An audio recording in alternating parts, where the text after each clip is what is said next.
creating accessible PDF documents in Adobe Acrobat. So the software we are going to need to use in order to manipulate and create fully accessible PDFs is Adobe Acrobat Pro. The version that I'm going to be using in this tutorial is Adobe Acrobat Pro DC, which is the newest version of Adobe Acrobat. For those of you that are using the older KeyServe version, I believe it's Adobe Acrobat Pro 10 or 11, the steps will be exactly the same, but they may look slightly different in the user interface that the older version has. But the steps are the same. So as I open up and find a document from the web, let's say this PDF is something I want to share in my course, and I want to make it accessible because right now I don't think it's accessible, but I'm not sure. The easiest way to start is to go into the Tools button at the top here. You see this underneath this ribbon up here, Tools. We want to go into Tools, and we want to find a certain tool called the Action Wizard. The Action Wizard is a step-by-step manipulation of a PDF in order to create a fully accessible PDF. It walks you through each step that it needs to gather information in order to format that document into something that is accessible for students. So you'll see on the right-hand side here, I already have the Action Wizard added to my bookmarks, but when you guys go into manipulate your PDFs, it should probably look something like this. It won't necessarily show up on the right-hand side for you. So when you go into your Tools area and search for Action Wizard, like I did up here in the search bar, it should show up something that looks like this. When I click on Add, it adds this to my shortcut bookmarks to the right here. This is just a quick and easy way to add this and be able to quickly access this tool. So if I go back to my PDF, I now have my Action Wizard available on the right-hand side, and yours may be hidden. This is actually a collapsible bar, so if it isn't showing up right away, you may have to just expand this sidebar. Okay, so I'm going to choose Action Wizard. And this is one of the steps that might look a little different on the older version, but the button is actually labeled exactly the same. So I'm going to choose this Make Accessible first option here on the left, or on the right-hand side, I'm sorry. When I click on that, it's going to give me a whole bunch of information of what it's going to be doing first and the steps that it's going to go through. But I'm just going to start this process and explain each step as it comes up. So I'm going to click Start, and here we go. So the first box it brings up is, what do I want to title this document? The default title is always the name of the actual save file on your computer. So you'll see that this actually has a long back end, some kind of text that was brought in from where I downloaded it from off the web. So for this purposes, when a screen reader gets to this title, I don't want to have it read this long, confusing description of what the title is. So what I'm going to do is just manually replace this.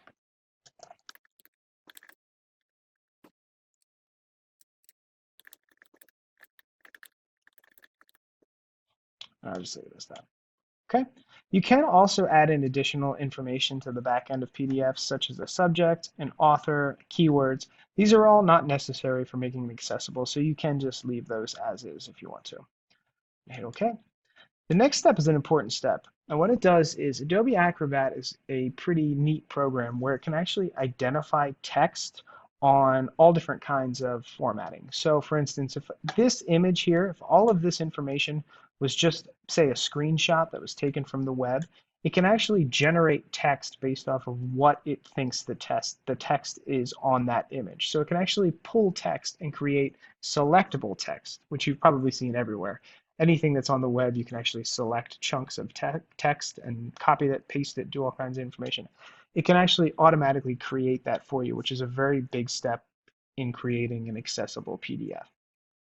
I always suggest faculty members leave these defaults in to this recognize text box. It's already preset to give you the best quality that it can produce, so I always suggest leave it as is. Right, okay. What it's going to do is scan through all the pages, and as you see on the bottom there, convert the scanned pages to searchable, selectable text, which is extremely helpful in accessible documents. And this could take, seconds, minutes, depending on how long your PDF is, so you may have to be patient. The next text box that pops up is if you have a PDF that has forms, if it has little boxes where students or users can input information, either text information or select information from a drop-down menu, you actually have to add, similar to alt text on images, which I'll explain in a couple of minutes, you'll have to add a brief little description of what that form box is so that when a student gets to that box with a screen reader, if they are using one, it'll put into context what they need to fill into that box in order to fulfill the needs of the document. So for this purposes, I'm actually just going to skip this step. I'm going to set the reading language of this document, so I'm going to make sure that this is in English. You'll see that there are a slew of other languages you can actually set this to if you are creating a document that's going to be used in a different language. What Adobe Acrobat does next, and one of its, I think it's its last step actually, is it'll scan the image that you have. It'll scan the document and identify any image that it thinks is there, because all images and documents need to have formatting that's called alternate text added to it. It's basically just a little description of what that image is, because a student that has a visual disability won't be able to see that image, obviously. So when the screen reader gets to that image, it can put into context what that image is and a brief little description of what it is in order for the students to have that be useful. As I hit OK, it's going to scan through and identify the images. And as I go through, you'll see that this little box got highlighted. So I can actually manually go through and add in alt text to this document as we go. So I'm going to say,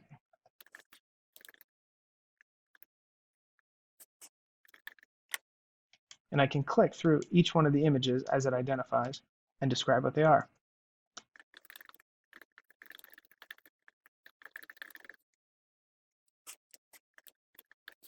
You'll also notice that some of these have the ability to be all of them have the ability to be what's called a decorative figure. If you have an image in your document that, say for instance, is just a smiley face that has nothing to do with the content that's on that page, it's just there for decorative purposes, you can identify that as a decorative image, and what that'll do is put a little piece of coding in the back end that you won't have to worry about, that if a screen reader gets to that image, it will actually just skip it because it thinks that it's not important for the student that has the visual disability to even bother with that image. So you can actually mark them as decorative. The last thing that the Adobe Acrobat Pro does is, and this is also a separate checker that we can run in the back end later, which I'm not going to go into right now, but it'll run a full accessibility check. So what we did basically was format this document in the best ways that we can, entering certain information at certain points that are needed in order to create the accessible document. Then the last step is it does a full, deeper scan of the entire document to identify if there's any other strange anomalies that happen and need to be fixed. So I always leave these defaulted because we wanted to check everything, and I'm going to start checking. Once that checker is run, it will look something like this on the left-hand side. You'll have all of these multiple descriptions on the left.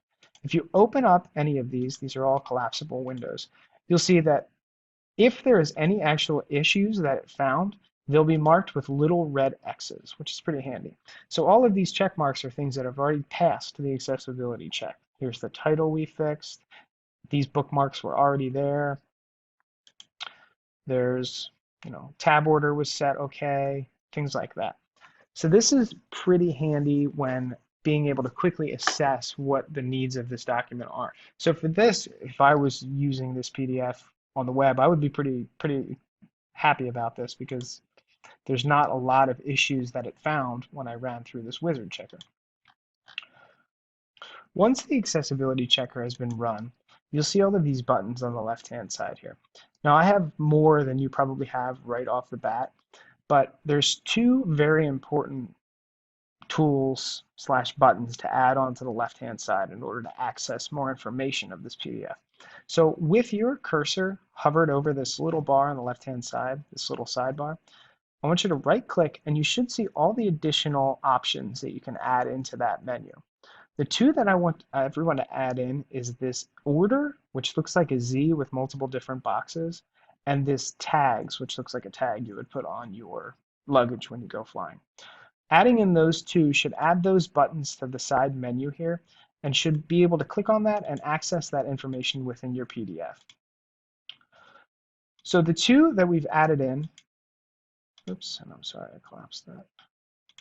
The two buttons we added in are for tags, so tagging certain types of content in each one of these pages in order for screen readers to access them in the correct order, and logical reading order, which is basically the grouping of and the numbering and ordering of information on the page so that if a screen reader accesses it, it is in the right order. So I'm going to start with the logical reading order option. So with the logical reading order clicked, you should see these little gray boxes covering certain parts of your content within your PDF. And as you scroll down, you'll see that there's multiple pages, and each page, as I scroll down through it, opens up on the left-hand side. So you'll be able to get a quick idea of how much content is on each page. You'll see that these are numbered 1 through 5. And you'll see that 5 is all the way at the bottom down here. This is the order that the screen reader is going to read this. So it's going to read image number 1. It's going to read number 2 as this chunk of text right here. Number 3 as this image right here. Number 4 as this text block. And number 5 is this little articulate.com footnote. So if, for instance, now this one came out actually pretty accurate with the order that it needs to be in, but for instance, if you needed to reorganize any of these, it's pretty simple. All you have to do is left click and hold down, and you'll see as I drag these up, you see that line that comes across? I can let go and drag these back into certain orders so that if for instance, it wasn't in order the first time, I can reorder my content on the page to be correct. So I'm going to put this back down here because I know that that's the 4th thing, and that is my 5th. So that's a quick, easy way to edit and manipulate the order within. But let's say, for instance, we have a mess. Say that this is one big block of text that we don't necessarily want, and we're missing some information that's underneath number 1 here. So with these selected, I can simply delete out any of them by left-clicking and highlighting and clicking the delete key on my keyboard. So now what I'm doing is removing all of the formatting that it automatically decided it needed. So now we have a blank page.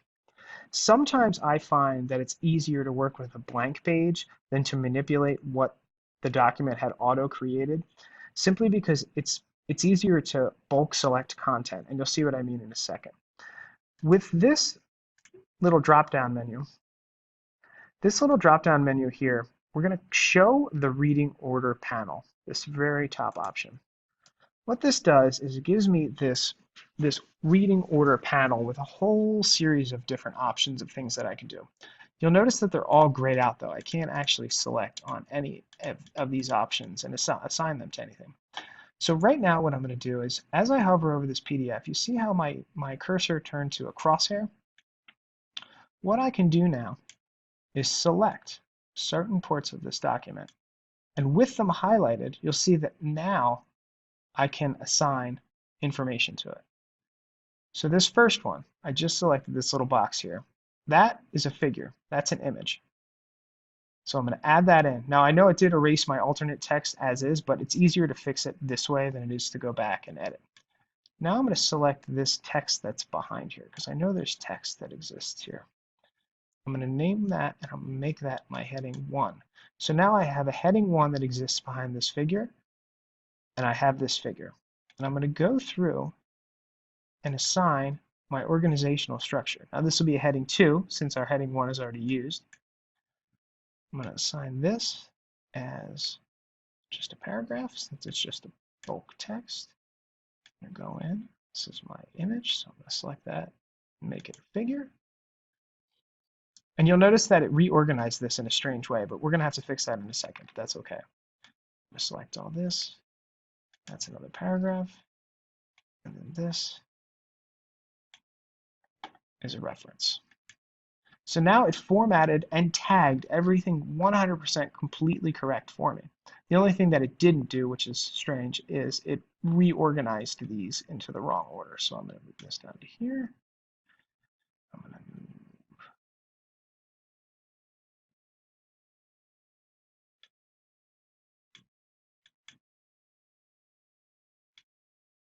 here. So now 1, 2, 3, 4, 5, 6, and 7. So that's a quick, easy way to fix and modify the logical reading order within our document.